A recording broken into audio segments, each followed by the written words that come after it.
examples will make sense. No. Assalamu alaikum. Welcome, bro. Perfect timing. So, Walaikum salam, alhamdulillah, brother. salatu So wassalamu ala sorry, rasulillah. got late. Oh, it's all right. We're just gonna talk about the rules quickly of last week.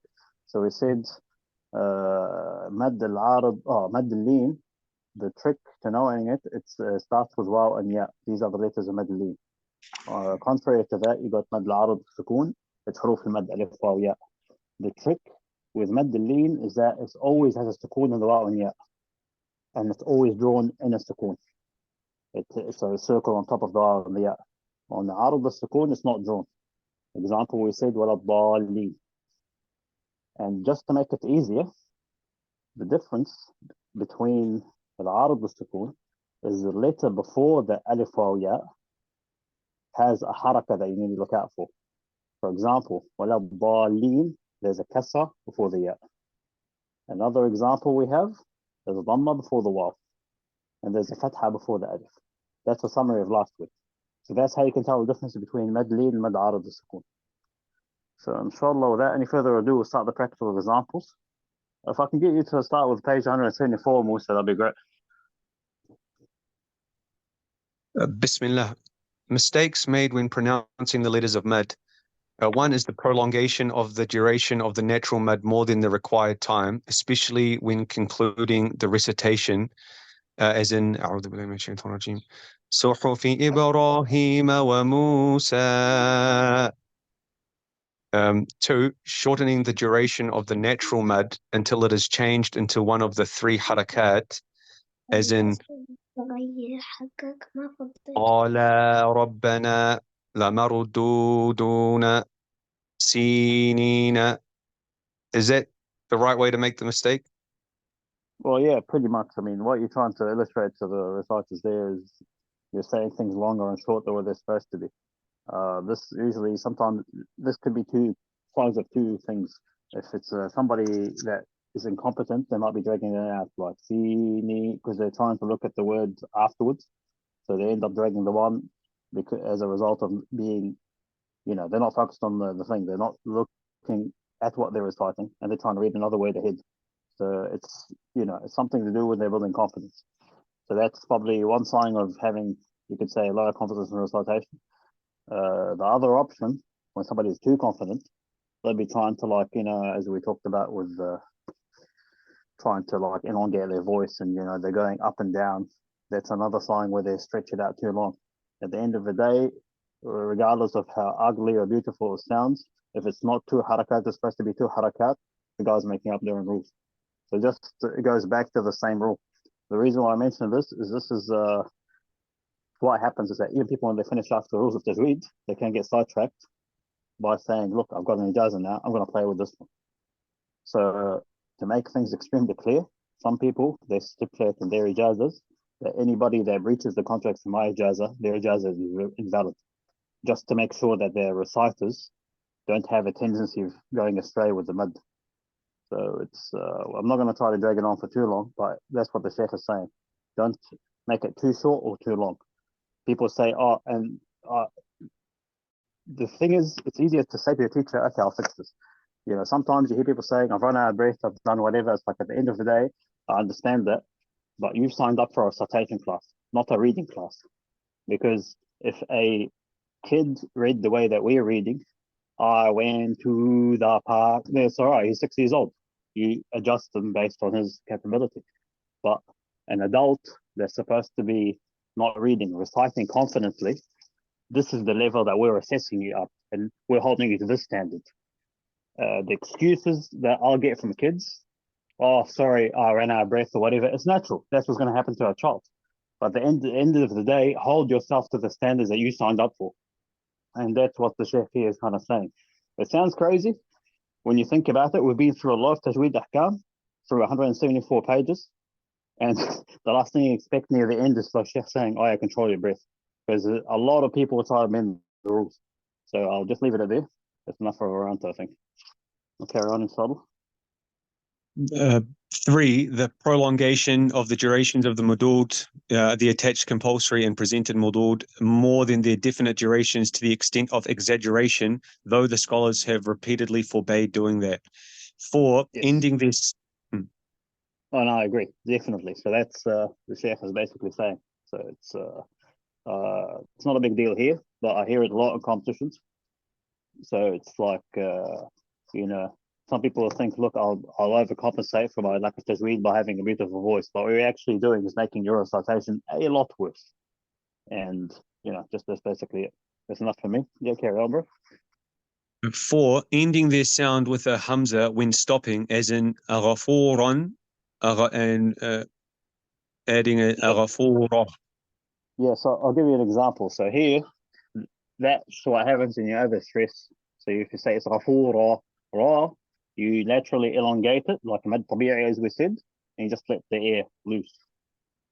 If you're trying to like overstress stuff, okay, say غفورة, you see what I mean? So what happens? You're subconsciously closing the vocal cords. And Muhammad, I'm trying to translate this in my head from the Jazariya.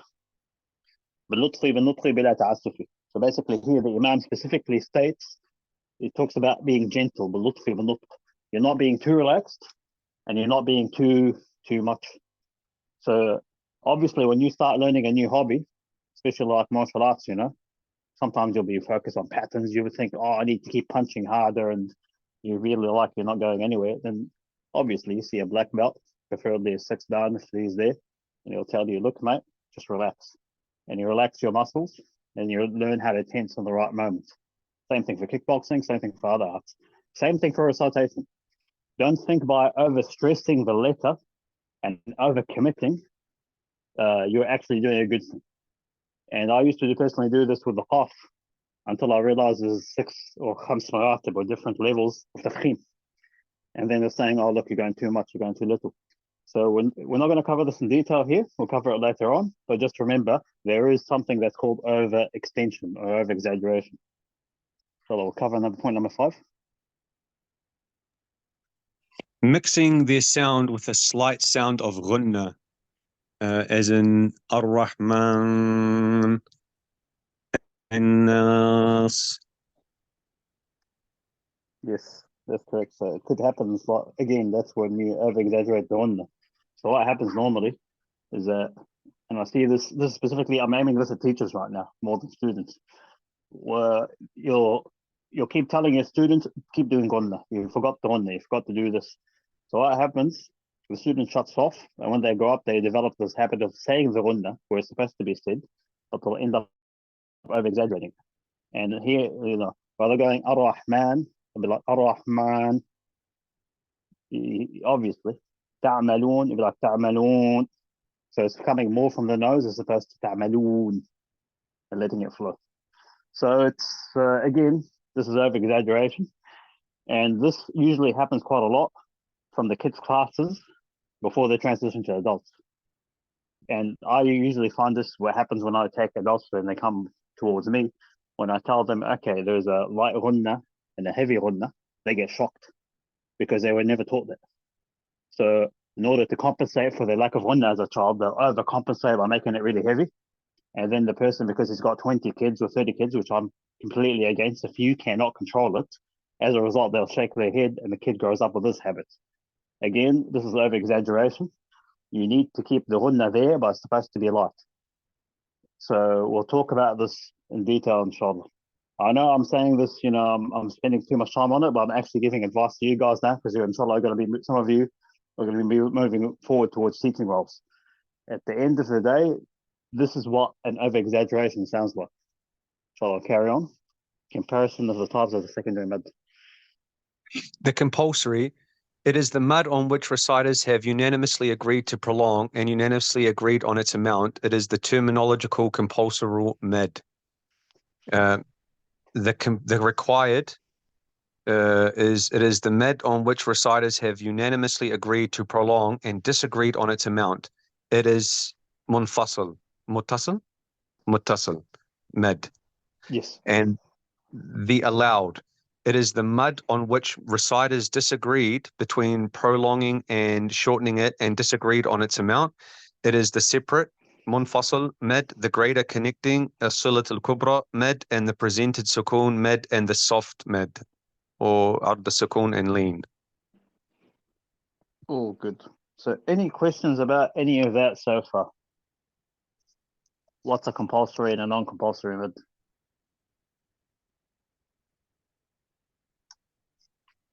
Okay, I think we're pretty clear. So just to make things pretty clear, it's we're talking about طريقة الشاطبية. طريقة الشاطبية, as the Mus'haf is written for most Masahif, all the mads are recited. So for them, generally, that's not an issue. It becomes an issue when you start reading in the qasr, like in the style of طيبة النشر, where you say the mad that's within the word, but the mad between the words you drop. So it's just something to be kind of careful about. We'll discuss that in details in the practical example session, inshallah.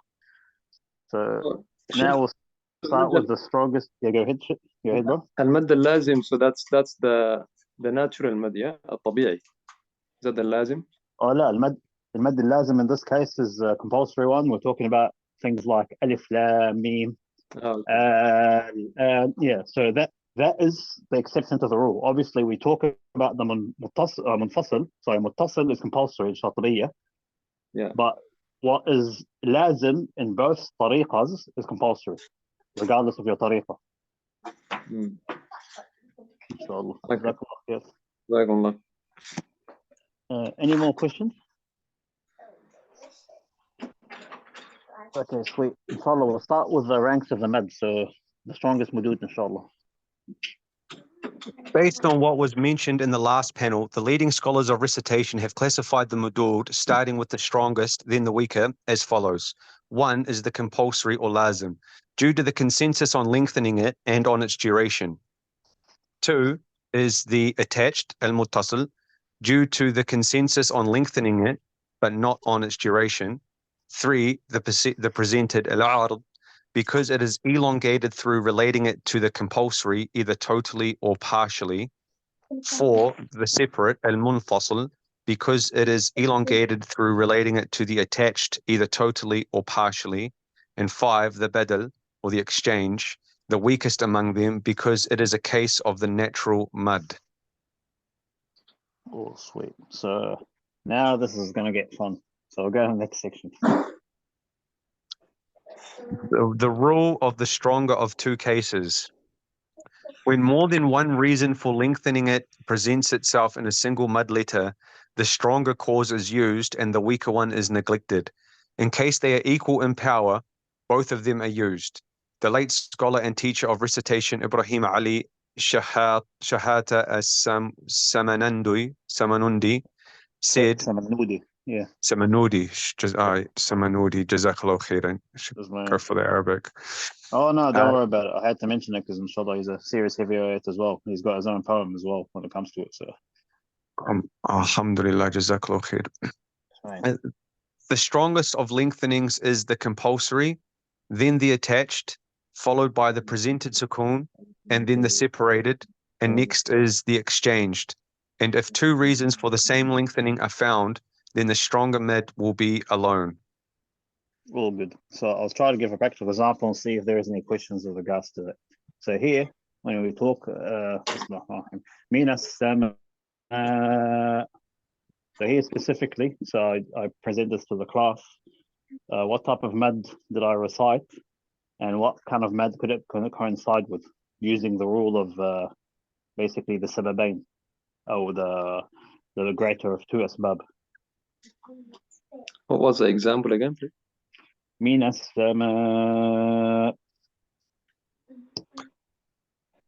Oh, so here we have a lane, no, al-ard al-sukun. Yes. Because of the alif and the fatha. Yep. But then we're also stopping on a sukun with the hamza. Yes. Now, so this answer, yeah, go ahead. So that means, wallahu alam, that means that the stronger one is we're stopping on this, on the sukun, which I forgot which mud that is. Allah hawla. So yes, but متصل. yes, Jazakallah khairan. Jazakallah khair. Yeah, that's perfect. So this is a perfect example of applying the principle. Now, I try not to use the tables because the tables will confuse the heck out of people sometimes because it needs a practical example. So here, we got an arid that's presented itself because you decided to stop on a samat. Let's just say when you ran out of breath, you don't have to. So normally, if you happen to stop in your arid and madalin, because they're the same, right? If you stop normally with two, or qasr as we call it, then in that case, it's two madlon. But in this situation, you have to make an exception because you have two competing rules. Because right now, the number one, apart from the lazim, when you drop it down, there's a muttasil. So muttasil has to take always priority over, because we said the muttasil can be found in tariqa tayyibat al-nashr and the shatibiyya. So as a result, we give the right of way for the muttasil and we extend it 4 harakat, despite you always stopping with 2 harakat. Now, if your arid is 4 harakat long, example of this I have is Sheikh Muhammad Ayub. I'm talking Muhammad Ayub strictly studio recording. Sheikh Muhammad Ayub and Ali Hudayfi studio recording. I'm saying this again. They arid is 4 harakat long. So in this case, what happens? Because they always finish with 4 harakat, yasta'id, they extend all the 4 harakat long. Your arid is equal in length to a muttasil and munfasil. So in this case, basically, this is by me reciting in 4 harakat, which is executing of the hukum, I could be applying one rule or the other. But here, the asbab tasawaw, they became equal. So does that explain the right of way and the order of priority of mad?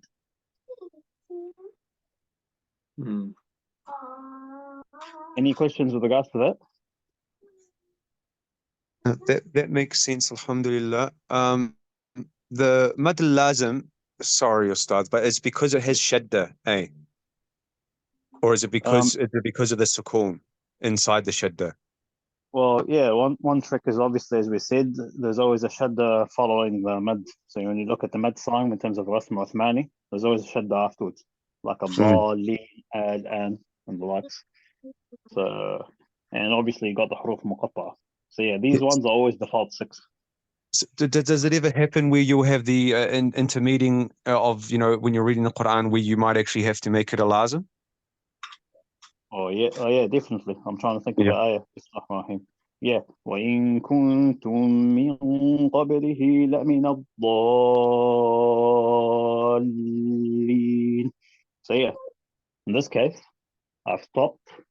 ثُمَّ أَفِيضُ مِنْ حَيْثُ أَفَاضَ النَّاسِ. So when you think about it, this is actually the end of the ayah. So here, again, you have a lazim, and then you have something else. So as a result, the lazim, the 6 harakat, takes more priority. So mashallah, now you already know the Tajweed rules. It's a matter of applying them.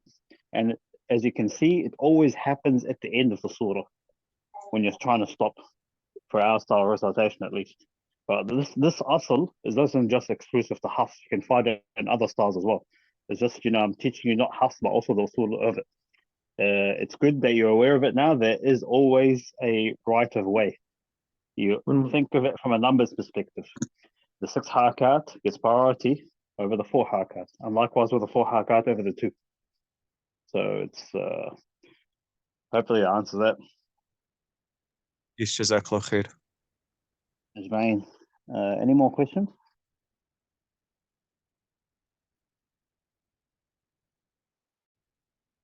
Okay, so I'll probably get you to read the attention part because it basically explains what I just said. 1, the reciter who prolongs the presented sukoon mid for 2 counts has not taken note of the presented sukoon. For 4 counts has taken partial note of the presented sukoon, and 6 counts has taken complete note of the presented sukoon and related it to the compulsory mid. 2, the reciter who prolongs the separate mid for 2 counts has not taken note of the existence of the hamza in the second word, and less than the joined has taken partial note of the hamza in the second word, and equal to the joined has taken complete note of the hamza in the second word.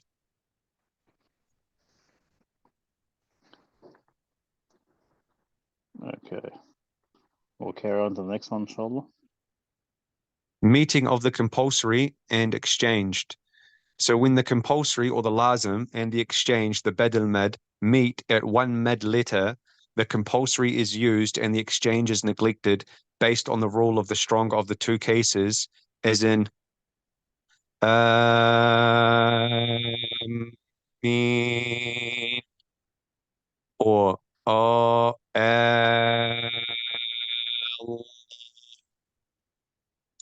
meeting of the joined and exchanged. When the joined, the muttasil, and the exchanged, the badal mads, meet at one mad letter, the joined is used and the exchanged is neglected because on the rule of the stronger of the two causes, as in ri'a an-nas.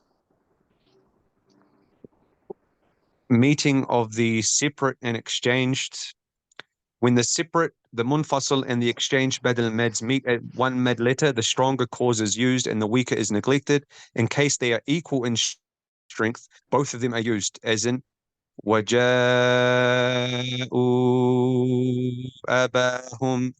أَبَاهُمْ. So there's the panel, alhamdulillah.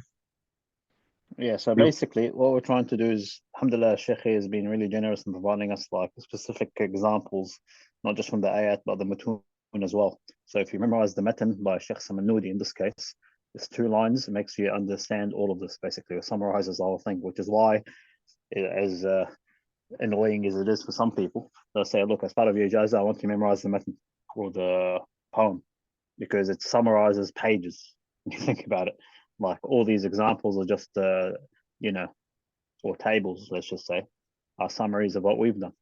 This is where you can basically shine as a teacher, is your ability to compress all of this and give it to the students with the least amount of tax in terms of their brain power and whatnot, without getting them to be worn out. And that's when you can come up with your own style of teaching. I use my personal one is Samat.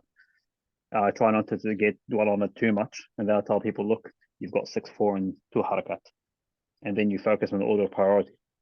But yeah, basically these are really specific examples. Alhamdulillah, I hope that this answers it. We'll try to brush through this quickly, inshallah. So I'll probably take over from you, Jazakallah khair. So here we've got the meeting. Just before you go, Sheikh, last bit here, the وَجَاءُوا أَبَاهُمْ عِشَاءً. So that جاءوا, isn't it the متصل? جاءوا.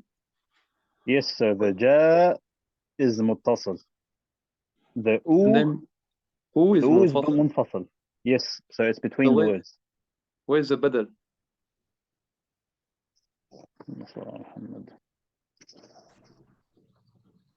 منفصل والبدل. Let me just read this in Arabic just to kind of explain it. منفصل عن بدل حرف مد واحد. عمل بسبب الأقوى. Here specifically is talking about جاءوا أباهم. Like, I'll give you an example. We haven't actually, did we talk about badal? The previous example? In the previous I don't example. think so. I'll cover badal again, just to make things a bit easier. And just for my Badal own is clarity. Which page? Is at the beginning, I think, the badal also. Yeah, When I you remember. change the hamza into mad. Yeah, so for example, like you got ameen. Like we said, ameen is 6 harakat. But obviously, when you talk about it from a mid perspective as Arab, you know, I'm just extending the hamza. Ameen, Allah. And obviously there are other valid recitations. Jazakallah khair. So it's just she said 117.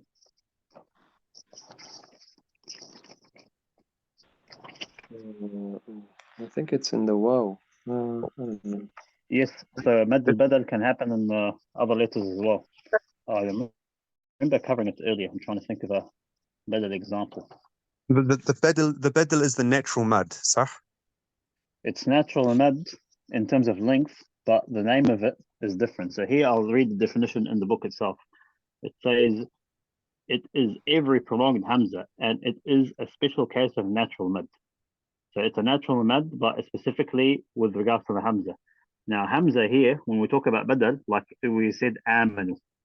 So it has to be hamza with a fatha, and then alif comes after it, amanu. Same thing happens with utu, because you got a hamza with a dhamma and followed by a waw. Same thing with a ya, imana. So here, that's what we refer to as badal. It's a specific case with regards to the hamza, followed by one of the huruf al-mad. So here, let's go back to the example that Brother Muhammad said. Here, waja'u, you got a hamza with a dhamma, followed by a waw. So when you think about it, waja'u abahum. So, but here, the Sheikh is saying, read waja'u abahum, because in this case, the mutafasil takes priority over the badal. However, I am taking your point of view into account, Brother Muhammad. Here we're reciting in accordance to Tariqa Shatibiyyah. That's why he was saying this takes precedence.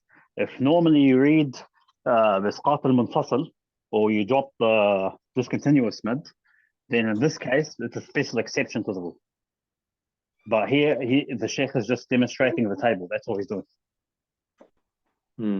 Yeah, I think what the alif here is not in the he wasn't intending the alif anyway. He was just focusing on the waw. So if we just read ja'u, that would be the mad badal.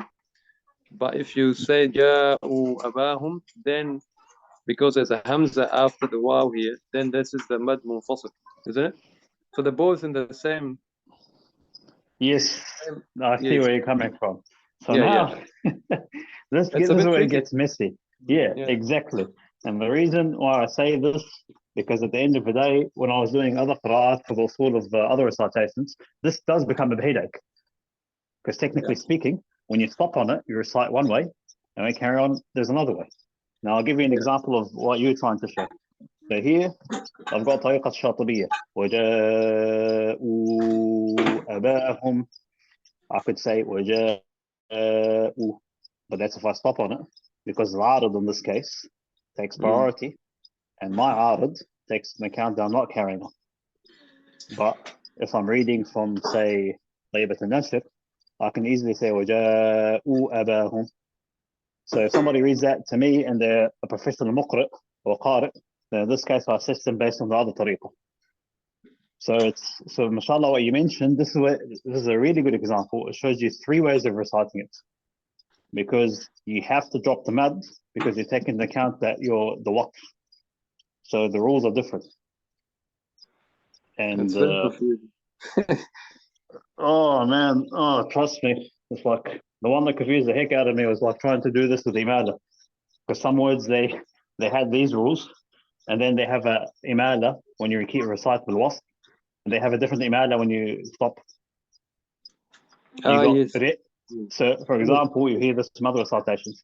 فَلَمَّا رِئِ, then you say رِئَ الْقَمَرَ, for example. So it's like, because you can't do a imala and have a alif lam afterwards. So, so when you think about it, it's like we're going, oh my God. So I understand what you mean. It can be overwhelming, but this is a really good example showing you 3 different rules at once. So it was it's just because you mentioned that maybe yesterday we had a sheikh here, and he was reciting. Was it the qira khalaf or something? Khalaf, yes, exactly. Yes, I think it was Surah Al-Qamar. It was just most captivating recitation, because you don't hear it that often. It was very rare, and it was just very, very nice, you know. the imala in it, and then they stop. So when there's a mad, he pauses, and then he says the. You got waqf al hamza, for example. Yeah, I don't understand the full rules of the stopping there, to be honest. For full disclosure. But yeah, it can be a bit tricky. But when you think about it, think of it this way: it's like mashallah, it has the same rules, because that's what we tend to do. Is when we teach qira'at, we tend to teach the usul, which is the foundations that are essential or vital for the specific qira'ah. And then you got the furush. And the furush, mashallah, you'll probably start covering, which is the specifics. And you will be covering the specifics, literally, I kid you not, they start from page 183 roughly onwards. So here, we're mastering the usul. We need to finish the usul to introduce to the furush. Now, the example you gave here really nicely, mashallah, with Ja'u wa Bahum. Here, mashallah, for Hafs, now your competent students, you can, by listening to the type of mad that the person is saying, if he's dropping munfasil or not, you can tell, oh yeah, he's tariqa shatibiyya, he's another tariqa. But the good thing about it, you're taking account the rules of stopping. Because you learned the usul and you know these foundations inside out, and once you get the ijaza in these, this will cross-credit and learning other styles of recitation. Like you said about mashallah khalaf. Now here, you got khalaf and Hamza, and then you got khalaf al-Bazzar, khalaf al-Ashir. With his one, that's when we learned about, oh yeah, the rules of imala are exactly similar to mad. You got ri'a, and then you got ri'a al-qamara. So you have to like look at the order of priority for stopping and starting. So it's really practical. Inshallah, we'll carry on, inshallah. I'll probably take over from you guys real quick and we'll have a quick question and answer, inshallah. So here, you got meeting of the joined and the presented sukoon. Ijtima' al-muttasil wal-arad al-sukoon. Obviously, as you know, al-muttasil always takes priority. When the joined muttasil and is presented and the sukoon arad al-sukoon meet at one mad, the stronger cause is given priority. If they're equal in power, as we said, what he means about equal in power is, as we said earlier, if you're arad or lean, which is the same mad as a munfasil, munfasil, then you get the same length. So feel free to go on the table on your own time. I'm not going to try to over-exaggerate it. You got اجتماع المتصل والبدل والعرض للسكون. And when stopping, for example, oh yeah, ri'a. SubhanAllah, we're just talking about this. Yeah, you got ri'a. The badal is neglected to its weakness, and the muttasil and arad al-sukun remain. So previous rules on the previous page. So here I gave you example on ri'a. And this is how we applied it for different harakat, different qira'at, but I gave you example about imala. Here, forget about imala, this is different stuff. Here the Sheikh saying, when the ayah basically talks about ri'a and nas. So here, let's just say for whatever reason, you want to stop at ri'a. You have to go ri'a. So here, when you think about it, you've got basically two things to take into account. You've got al-arad al-sukun and muttasil. Obviously, muttasil is 4 harakat long, it gets priority. But if your arad is 4 harakat long, then in this case, you're reading in two types. You could be either reading mad arad, or it could be muttasil. You could say, what's the point of learning all these tables and saying all of this? Well, part of your ijaza, the difference between getting ijaza in the qira'ah or ijazat qira'ah is being able to explain this to the sheikh. And that's something you will get assist on, regardless. If the sheikh has full confidence he can explain that rule, then he'll say, okay, I'll give you a full unrestricted license. So that's basically it. I'll read one more because we need to finish this bab, inshallah. Meeting of the presented sukoon and exchange. اجتماع العارض السكون والبدل. When the arad, the sukoon, and the badal mads meet at one mad letter, the stronger cause is used, the weak is neglected. When they're equal in length, same thing as we said earlier. And here, the Sheikh uses the same example, shana'an and yura'un and khasi'in. I'll let you go through this in your own time. Any questions so far with regards to this specifically?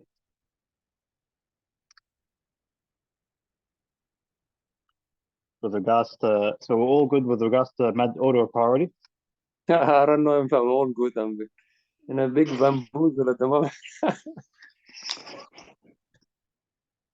Think of it this way. You've got your 6 harakat mads, you've got your 4 harakat mads, and your 2 harakat mads. I think I always use a traffic light system. If the type of mad is 6 harakat long, chances are it's compulsory. You always give it unrestricted priority.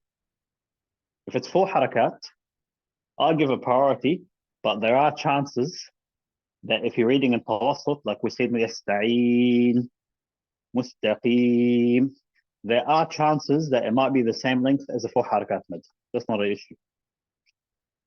Reading in 2 harakat, at the end of the day, it's a natural mad. This gets the least priority.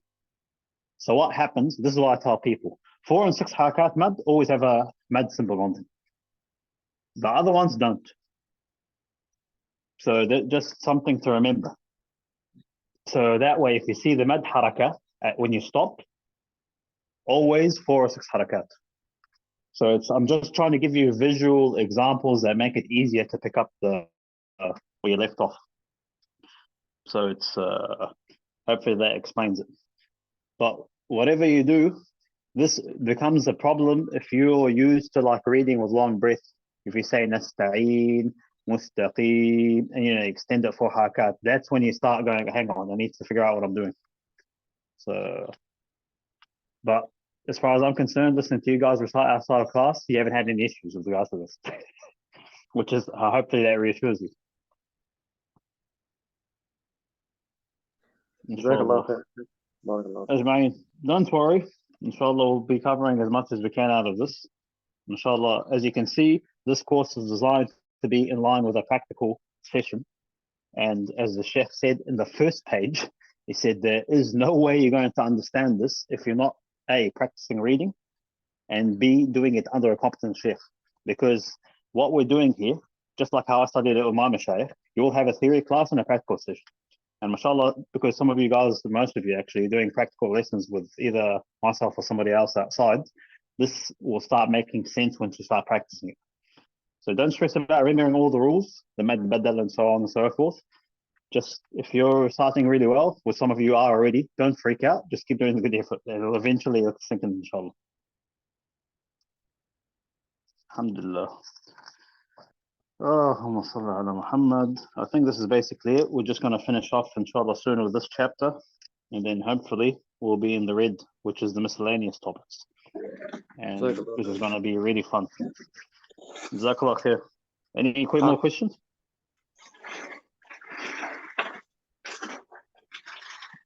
سبحانك اللهم وبحمدك أشهد أن لا إله إلا أنت أستغفرك وأتوب إليك. جزاك الله خير. سبحانك وبحمدك أشهد أن لا إله إلا أنت أستغفرك وأتوب إليك. السلام عليكم. جزاكم الله خير. والسلام عليكم.